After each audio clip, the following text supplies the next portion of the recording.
Praise the lord. దేవుని పరిశుద్ధమైన నామమునకు మహిమ కలుగును గాక. ప్రభునందు ప్రియలైన వారందరికీ నిస్సీ కల్వరి మినిస్ట్రీ ద్వారా శుభములు తెలియచేయుచున్నాము. నిస్సీ కల్వరి మినిస్ట్రీ ద్వారా మీరు వింటున్నటువంటి ఆత్మీయ ప్రసంగాలన్నిటినీ ద్వారా మీరు ఆశీర్వదించబడుతున్నారని, ఆత్మీయ మేలులతో మీరు నింపబడుచున్నారని మీరు తెలియచేస్తున్నటువంటి సమాచారం బట్టి ప్రభుని స్తుతిస్తూ ఉన్నాను. దేవునికి స్తోత్రం. హల్లెలూయా.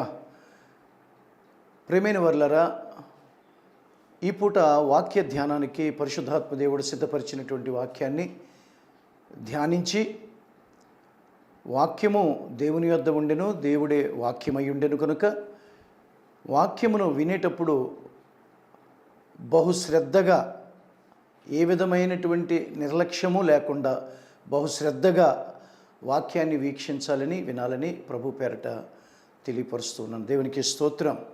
Praise the Lord. యోహాను సువార్త 11వ అధ్యాయము 40వ వచనాన్ని ఈ పూట వాక్య ధ్యానంగా మనము ధ్యానం చేద్దాము.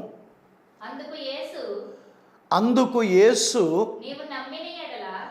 నీవు నమ్మిన ఎడల దేవుని మహిమను చూచెదవని నేను నీతో చెప్పలేదా అని అనెను. దేవునికి స్తోత్రం. హల్లెలూయా. నీవు నమ్మితే దేవుని మహిమను చూస్తావు. ఈ పూట వాక్య ధ్యానంలో ప్రభువారు నీతో నేరుగా మాట్లాడుతున్నటువంటి ఆ వాక్యపు వెలుగులోనికి నీవు నడిపించబడితే, ఆ వాక్యపు వెలుగుకి నువ్వు అప్పగించుకుంటే తేటగా నీ ఎడల దేవుడు తన చిత్తాన్ని, తన సంకల్పాన్ని, తన ప్రణాళికను నీకు తెలియపరచాలని ఆశపడుతున్నాడు. ప్రియమైన దేవుని బిడ్డలారా, నమ్మితే దేవుని మహిమను చూచెదవు. దేవుని యొక్క ఆ మహిమ ప్రభావాలు, దేవుని యొక్క కార్యాలు, దేవుని యొక్క శక్తిని మనము అనుభవించాలి, మనం పొందుకోవాలి అంటే ముందుగా మనము అపారమైనటువంటి నమ్మిక ఉంచాలి. నమ్మితే నువ్వు దేవుని మహిమను చూచెదవు అని ప్రియమైన దేవుని బిడ్డలారా, యేసుక్రీస్తు ప్రభులు వారు ఏ సందర్భంలో ఈ మాట లేఖనాల్లో తెలియపరిచారో మీ అందరికీ బాగా తెలుసు. ప్రియ దేవుని బిడ్డలారా, సమాధిలో 3 రోజులై సమాధి చేయబడినటువంటి ఆ లాజరు యొక్క సమాధి దగ్గర ఆ మార్తా మరియలతోటి దేవుడు చెప్పినటువంటి ఈ మాటని మనము ఈ పూట ధ్యానం చేస్తున్నాము. నిజమే, నమ్మితే కని విని ఎరుగని రీతిలో అద్భుతాలు ప్రభువైన యేసుక్రీస్తు ద్వారా మనం అనుభవించగలం. ఆయన చేస్తారు, శక్తిమంతుడు. నా ప్రియమైన దేవుని బిడ్డలారా, మిక్కిలిగా మిమ్మలను ప్రేమిస్తున్న దేవుడు కనుక ప్రియ దేవుని బిడ్డలారా, ఆయన్ని నమ్మితే దేవుని మహిమను చూస్తాము, దేవుని యొక్క శక్తిని, దేవుని ప్రభావాన్ని మనము చూడగలుగుతాము. దేవునికి స్తోత్రం. Praise the lord. హల్లెలూయా. విగ్రహారాధికుడు, అన్యుడు అయినటువంటి అబ్రహాము జీవం కలిగినటువంటి దేవుని నమ్మాడు. ప్రియమైన దేవుని బిడ్డలారా, విగ్రహారాధికుడును అన్యుడు అయినటువంటి అబ్రహాము జీవం కలిగిన దేవుని నమ్మాడు. ఆ దేవుని మహిమను కూడా చూచాడు. దేవునికి స్తోత్రం. Praise the lord. రోమీయులకు రాసినటువంటి పత్రికలో మనము 4వ అధ్యాయంలో 18వ వచనం నుంచి 22వ వచనం వరకు కూడా కొన్ని మాటలు మనము అబ్రహాం గురించి తెలుసుకుంటాం. నీ సంతానము ఇలాగూ ఉండునని చెప్పిన దానిని బట్టి తాను అనేక జనములకు తండ్రి అగునట్లు, నిరీక్షణకి ఏ ఆధారము కూడా లేనప్పుడు అతడు నిరీక్షణ కలిగి నమ్మెను. అతడు విశ్వాసమునందు బలహీనుడు కాకుండా రమారమి 100 వయస్సు గలవాడై ఉండి అప్పటికీ తన శరీరము మృతతుల్యమైనట్లును శారా గర్భమును మృతతుల్యమైనట్లును ఆలోచించను గాని అవిశ్వాసం వలన దేవుని వాగ్దానమును గూర్చి సందేహింపక దేవుని మహిమపరిచి ఆయన వాగ్దానము చేసిన దానిని నెరవేర్చుటకు సమర్థుడని రూఢిగా విశ్వసించి విశ్వాసము వలన బలమునొందెను. అది అతనికి నీతిగా ఎంచబడెను. దేవునికి స్తోత్రం. Praise the Lord. నా ప్రియమైన దేవుని బిడ్డలారా, నిరీక్షించడానికి ఆధారమే లేనప్పుడు నా ప్రభు ఎటువంటి వాడు నీ ఎడల అంటే, ఏమీ లేనటువంటి నీ స్థితిలో ఉన్నటువంటి నీ స్థితిని నీకు సమస్తమును కలగజేసే స్థితిగా మార్చగలిగే దేవుడు ఆయన. ఏమీ లేని చోట నీకు సమస్తమును సమకూర్చగలిగేవాడే నేను ప్రకటిస్తున్న యేసు. నేను నమ్మిన, నేను విశ్వసించిన, నేను ప్రకటిస్తున్న యేసు. నా ప్రియమైన దేవుని బిడ్డలారా, ఎటువంటి శక్తి కలిగిన వాడు, ఎటువంటి మహత్తరమైన కార్యాలు, ఎటువంటి అద్భుతమైన కార్యాలు చేయువాడంటే, మనం నమ్మితే కనుక అపారమైన ఆయన మహిమను మనం చూడగలుగుతాం. ఆయన మహిమైశ్వర్యాన్ని మనం అనుభవించగలుగుతాం. దేవునికి స్తోత్రం. హల్లెలూయా. నా ప్రియమైనటువంటి దేవుని బిడ్డలారా, చూడండి, అన్యుడును విగ్రహారాధికుడు అయినటువంటి అబ్రహాము జీవము కలిగినటువంటి దేవుని నమ్మాడు. ఆ దేవుని మహిమను చూశాడు. మనం లేఖనాల్లో విన్నాము. నా ప్రియమైన దేవుని బిడ్డలారా, అపోస్తులుడైన పౌలు చక్కగా రోమీయులకు రాసిన పత్రికలో వివరిస్తున్నాడు. శారా యొక్క శరీరము కానీ, ఆ వయస్సు కానీ, అబ్రహాం యొక్క శరీరము కానీ, వయస్సు కానీ బిడ్డల్ని కనటానికి ఏ విధమైన అవకాశము లేదు, ఏ ఛాన్సు లేదు, అసలు ఏ విధమైన అవకాశము లేనటువంటి, అంటే నిరీక్షణకి ఆధారమే లేదు అసలు. అటువంటి స్థితిలో విశ్వాసము చేత, నమ్మిక చేత, అతనిలో ఉన్న అచంచలమైన నమ్మకము, విశ్వాసము చేత ప్రభువు ఇచ్చిన వాగ్దానం మీద అతడు ఆధారపడ్డాడు. ఆ వాగ్దానపు మహిమైశ్వర్యాన్ని ఆయన అనుభవించగలిగాడు, చూడగలిగాడు. నా ప్రియ సహోదరి సహోదరుడా, ఇదిగో సమస్తమును కోల్పోయామని, ఏమీ లేనటువంటి స్థితిలో ఉన్నామని, ఒకప్పుడు అన్నీ బాగానే ఉండేవి, ఒకప్పుడు అన్నీ సమకూర్చబడ్డాయి, అన్నీ ఉన్నాయి, కానీ నిర్లక్ష్యం వల్ల దేవుని సరిగా అవగాహన చేసుకోకుండా దేవుని మందిరం పట్ల, దేవుని వాక్యం పట్ల ఒక నిర్లక్ష్య స్వభావం ఇంతకాలం నువ్వు చేసావేమో, నీకున్నవన్నీ కూడా కోల్పోయి ఈ రోజుని ఒక దురవస్థలో, ఒక భయంకరమైన స్థితిలో నువ్వు ఉన్నావేమో. నా ప్రభు చెప్తున్నాడు, అబ్రహాముని చూడండి, అతడు విగ్రహారాధికుడు, అతడు అన్యుడు అయినప్పటికీ కూడా అవన్నీ విడిచిపెట్టి ప్రభు యొక్క స్వరాన్ని, ఆ యొక్క మాటని గుర్తుపట్టి నాతో మాట్లాడుతున్నది నన్ను సృష్టించిన నా సృష్టికర్త అని గుర్తెరిగి చక్కగా అతని మాటకి లోబడ్డాడు. నా ప్రియమైన దేవుని బిడ్డలారా, కనుక ఈరోజు నీవు నా కుటుంబం తిరిగి కట్టబడద్ది, నా కుటుంబం తిరిగి కోలుకుంటుంది, నా పరిస్థితి మరలా మెరుగవుద్ది, నేను మరలా కోలుకోగలను, నేను అన్నీ సంపాదించుకోగలను అనేటటువంటి ఆధారం నీకు ఏమీ లేనటువంటి స్థితిలో ఉన్నవేమో, ఒక దిక్కుతోచని దిక్కులేని స్థితిలోనూ ఉన్నవేమో నా ప్రభు నీతో చెప్పమంటున్నాడు. ఏమన్నా తెలుసా? ఇదిగో ఏమీ లేనటువంటి స్థితిలో ఉన్నావు, నిశ్చయముగా నీవు కోల్పోయిన సమస్తమును కూడా నీకు అప్పగించి నీ కుటుంబాన్ని తిరిగి అద్భుతమైన రీతిలో కట్టడానికి, పడిన వారిని, కృంగిపోయిన వారిని లేవనెత్తడానికి, పతనమైపోయిన వారిని, పడిపోయిన వారిని బలపరచడానికి, లేవనెత్తడానికి నేను ప్రకటిస్తున్న ప్రభు సమర్థుడు, శక్తివంతుడు. ఆయన ఎడల గొప్ప నమ్మిక, ఒక గొప్ప నమ్మిక నీలో ఉంటే దేవుని మహిమను ఖచ్చితంగా నువ్వు చూడగలుగుతావని లేఖనం చెబుతూ ఉంది. ముందుగా జీవము కలిగిన దేవుని నమ్మాలి, జీవము కలిగిన దేవుణ్ణి నమ్మాలి, విశ్వసించాలి. ఈ సృష్టినంతటిని కూడా ఆయన నోటి మాటతోటి, ఈ ప్రపంచములన్నిటినీ ఆయన వాక్కుతోటి నిర్మించినటువంటి గొప్ప దేవుడు, శక్తి కలిగిన దేవుడు, పతనమైపోయినటువంటి నా స్థితిని తిరిగి నిర్మించగలడు, పడిపోయిన నా స్థితిని తిరిగి లేపగలడు అని ఒక గొప్ప నమ్మిక, జీవం కలిగిన దేవుని మీద ఒక గొప్ప నమ్మిక నువ్వు పెట్టుకుంటే ఖచ్చితంగా ఆయన మహిమను, ఆయన మహిమైశ్వర్యాన్ని, ఆయన మహిమార్థమైన కార్యాలని నువ్వు చూడగలుగుతావు. దేవునికి స్తోత్రం. దేవుని పరిశుద్ధమైన నామమునకు మహిమ కలుగునుగాక. నా ప్రియమైన దేవుని బిడ్డలారా, రెండవది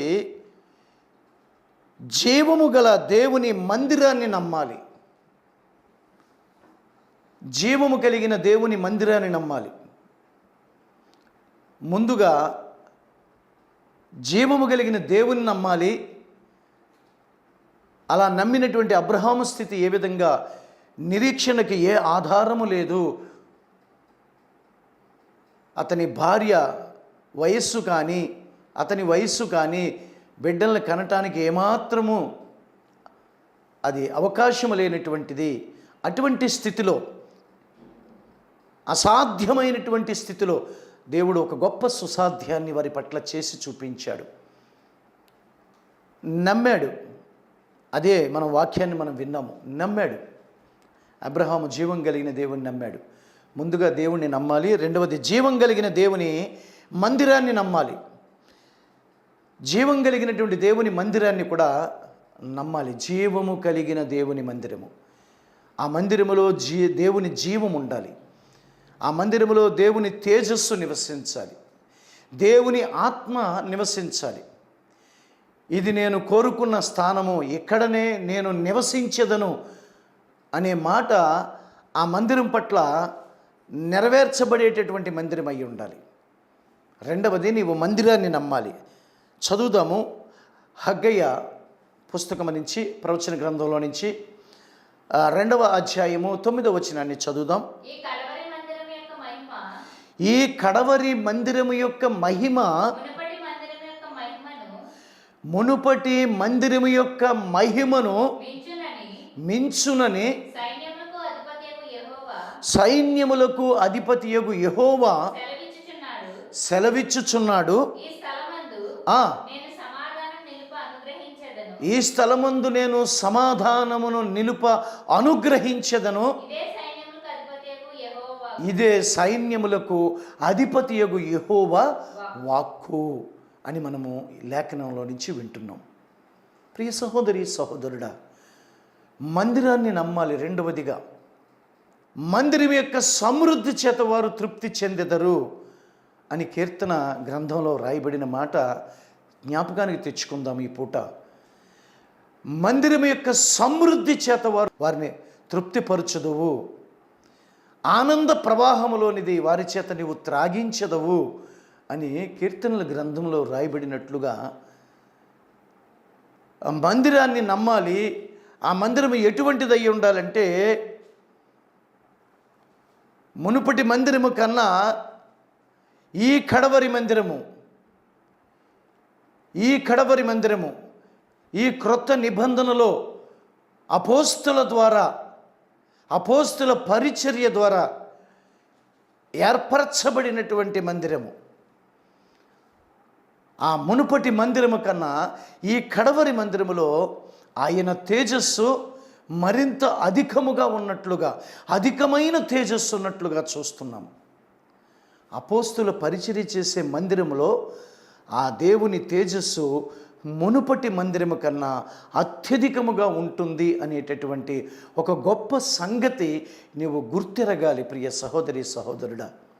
సమర్పించుకుని దేవుని చేత పిలవబడి, దేవుని చేత ఏర్పరచబడి, దేవుని చేత పంపబడి, సమర్పించుకుని ప్రాణాన్ని సహితము పణంగా పెట్టడానికి, ప్రాణార్పణగా తన ప్రాణాన్ని ఇవ్వటానికి సిద్ధపడి పరిచర్య చేసేవాడే అపోస్తలుడు.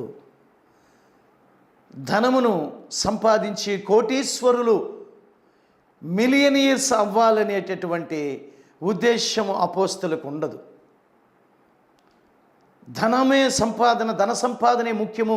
సేవని అడ్డం పెట్టుకుని దేవుని వాక్యాన్ని అమ్ముకుని, నా ప్రియ సహోదరి సహోదరులారా, ఈరోజుని దేవుని వాక్యాన్ని అమ్ముకుంటున్నారు. సభలకి దైవజనుల్ని అభిషిక్తులైన వారు కదా, గొప్ప దైవజనులు కదా, పేరు ప్రఖ్యాతులు దేవుడు ఇచ్చాడు కదా, గొప్ప దైవజనులు కదా, బలంగా వాడుకుంటున్నారు దైవజనుల్ని. అటువంటి దైవజనులు పిలిపించుకుని కాస్త సభలు పెట్టుకుందాము అంటే, ఆ ఒక్క పూట వచ్చి వాక్యం చెప్పడానికి నాకు 50,000 ఇస్తావా, 1,00,000 రూపాయలు ఇస్తావా అని వాక్యాన్ని అమ్ముకునే దిక్కుమాలని స్థితికి దిగజారిపోయారు. దిక్కుమాలని స్థితికి నా ప్రియమైన దేవుని బిడ్డలారా, సిగ్గుమాలినటువంటి దిక్కుమాలిన స్థితికి దిగజారిపోతున్నారు. ఈ రోజుని దేవుడు కృప ఇచ్చాడు కదా, మాట్లాడగలిగే శక్తిని ఇచ్చాడు, మాట్లాడగలిగే నైపుణ్యాన్ని ఇచ్చాడు, చక్కగా మాట్లాడగలుగుతున్నాను, అనేకులను ఆకర్షించగలుగుతున్నాను, బాగా వాక్యం చెప్పగలుగుతున్నాను అనుకుంటున్నారు చాలామంది. మంచిదే, దేవుడిచ్చినటువంటి తలాంతులను బట్టి మేమందరం కూడా సంతోషిస్తాం. కానీ ఒక చిన్న సంఘంలోనికి కొద్దిగా ఒక 3,000 మందిగా 4,000 మందిగా కూడుకునే సంఘంలోనికి వాక్యం చెప్పడానికి రమ్మంటే 50,000 ఇస్తావా, 1,00,000 ఇస్తావా? పోయినసారి నువ్వు 20,000 ఇచ్చావు కాబట్టి నీకు డేట్ ఇవ్వటం లేదు, మాకు ఖాళీ లేదని చెప్తున్నారు. పోయినసారి నువ్వు 15,000 ఇచ్చావు, 20,000 ఇచ్చావు కాబట్టి నీకు డేట్ లేదంటున్నారు. వీళ్ళెవరంటే కేవలము గతించిపోయి, నశించిపోయే డబ్బుని సంపాదించుకునేవాళ్ళు. వీళ్ళు డబ్బు కోసమే వీళ్ళ సేవ చేస్తున్నారు. వీళ్ళకి దేవుడు, డబ్బే దేవుడు వీళ్ళకి. దేవునికి స్తోత్రం. రెండవది, మందిరాన్ని నమ్మాలి. ఏ మందిరం అంటే అపోస్తులు సేవ చేస్తున్న మందిరము, దేవుడు నివసించే మందిరము, దేవుని ఆత్మ కలిగిన మందిరము, దేవుని జీవము కలిగిన మందిరము, దేవుని ప్రసన్నత, దేవుని ప్రభావము ఆ మందిరములో ఉండాలి. నేను సమాధానమును అనుగ్రహించదను అని చెబుతున్నాడు ప్రవక్త అయిన హగ్గయ్య ద్వారా. అటువంటి మందిరం అయి ఉండాలి. నువ్వు మందిరానికి వస్తే నీకు సమాధానం కలగాలి. చెదరిపోయిన నీ గుండె, నీకు కలిగినటువంటి భయాలన్నిటి నుంచి విడిపించబడాలి. ఒక గొప్ప సమాధానం నీకు సమకూర్చబడాలి. మందిరంలోకి రాగానే ఏదో దేవుడు తన యొక్క ప్రభావాన్ని మన మీదకి విడుదల చేసినట్లుగా, మనల్ని దేవుడు వశపరుచుకున్నట్లుగా, దేవుని వశములోనికి మనం వెళ్ళిపోయినట్లుగా, ఏదో కాస్త తెప్పరిల్లినట్లుగా, సేద తీర్చబడినట్లుగా ఆ అనుభూతులు కలగాలి. మందిరంలోకి అడుగు పెట్టగానే కానుకలు గోల. నా ప్రియమైన దేవుని బిడ్డలారా, మందిరంలోకి అడుగు పెట్టగానే ఇంకా ఇతరత్ర సమస్యలు, ఎలక్షన్ల గోల, కలెక్షన్ల గోల. మందిరంలోకి అడుగు పెట్టగానే రిపోర్ట్లు, సపోర్ట్లు, ఈ గోల. నా ప్రియమైనటువంటి దేవుని బిడ్డరా, అటువంటి మందిరంలో ప్రభు ఉంటాడా? గుర్తు తెచ్చుకోవాలి. కనుక రెండవదిగా మందిరాన్ని నమ్మాలి.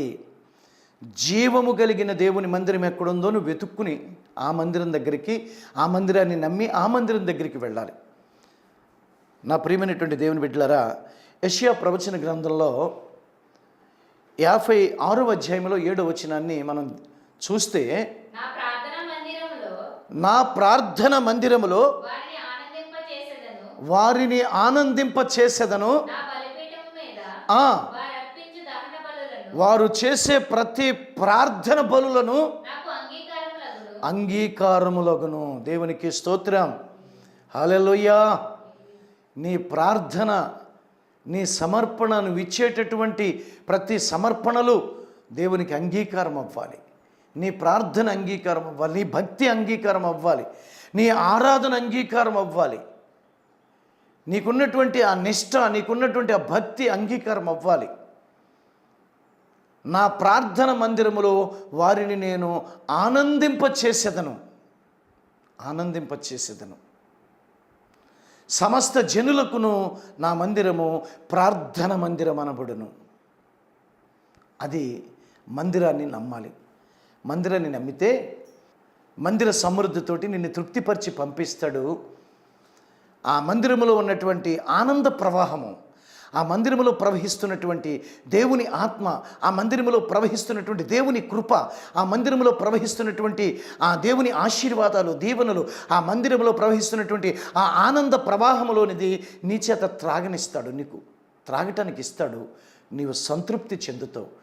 నీకున్నటువంటి అసంతృప్తి అంతా తొలగిపోతుంది, సంతృప్తి చెందుతావు. నీ కుటుంబం అంతా సంతృప్తితో నడిపించబడుతుంది, తృప్తికరమైన ఆశీర్వాదాలు కలుగుతాయి. రెండవది, మందిరాన్ని నమ్మినప్పుడు, జీవం కలిగిన మందిరాన్ని నమ్మినప్పుడు, దేవుని ఆత్మ కలిగిన మందిరాన్ని, అపోస్తులు పరిచర్య జరుగుతున్నటువంటి అపోస్తుల సేవ, అపోస్తులు రొట్టె విరుచుట, అపోస్తుల ప్రార్థన, అపోస్తుల సహవాసము కలిగినటువంటి మందిరాన్ని నువ్వు నమ్మాలి. దేవునికి స్తోత్రం కలుగును గాక. నా ప్రియమైన దేవుని బిడ్డలారా, అధికమైన మహిమ, అధికమైన తేజస్సు ఆ మందిరంలోకి దిగొస్తుంది. ఆ తేజస్సులో నీవు ఆశీర్వదించబడతావు. ఆ తేజస్సులో నీకున్న పాపాలన్నీ తొలగిపోతాయి. ఆ తేజస్సులో నీకున్న దోషాలన్నీ తొలగిపోతాయి. ఆ తేజస్సులోకి, ఆ మందిరము తేజస్సు కలిగిన ఆ మందిరములోనికి, దేవుని తేజస్సు కలిగిన మందిరము, సేవకుని తేజస్సు కాదు.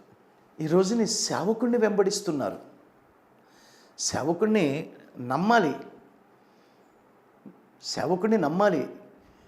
కానీ ఈరోజుని ఒక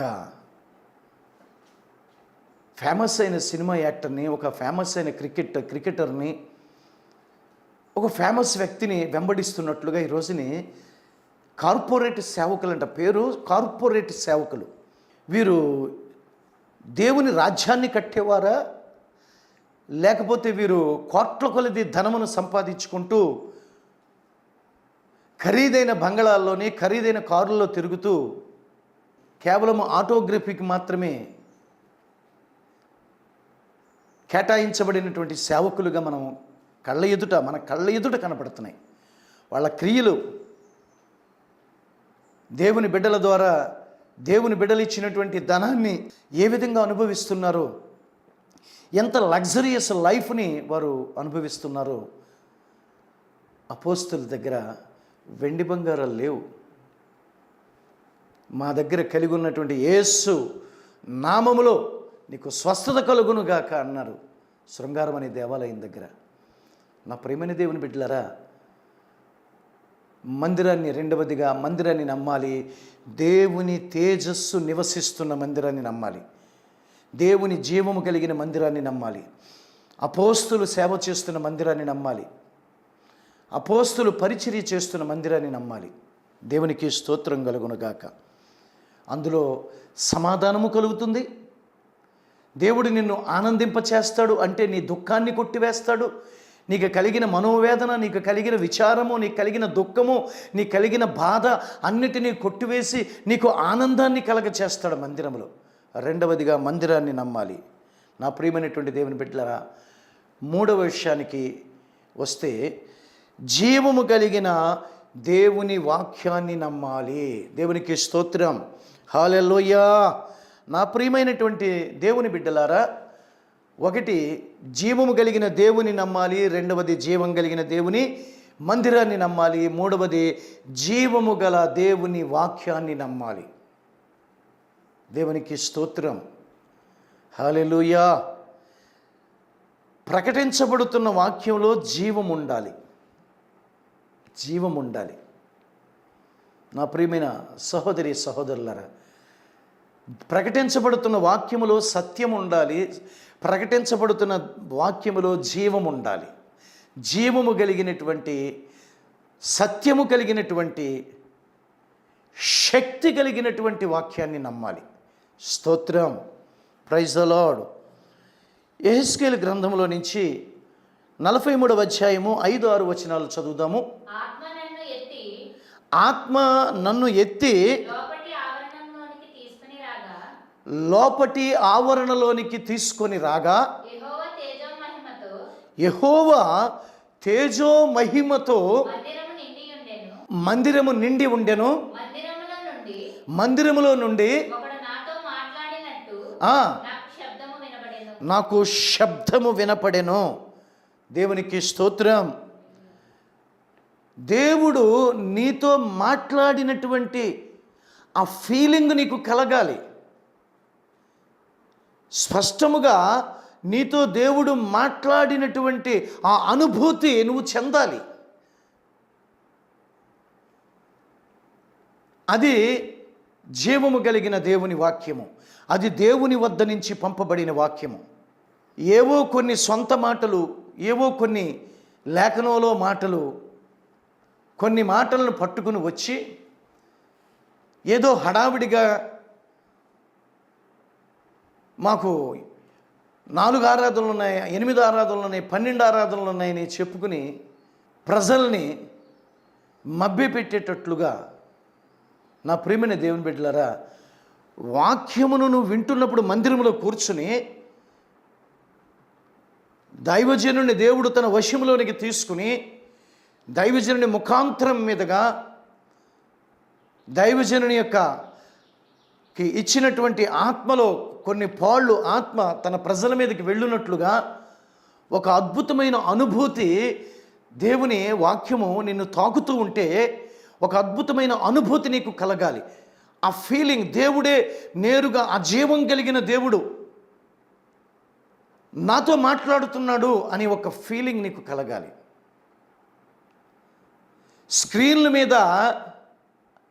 స్క్రీన్లు పెట్టి మందిరాలు కట్టి స్క్రీన్లు పెడుతున్నారు.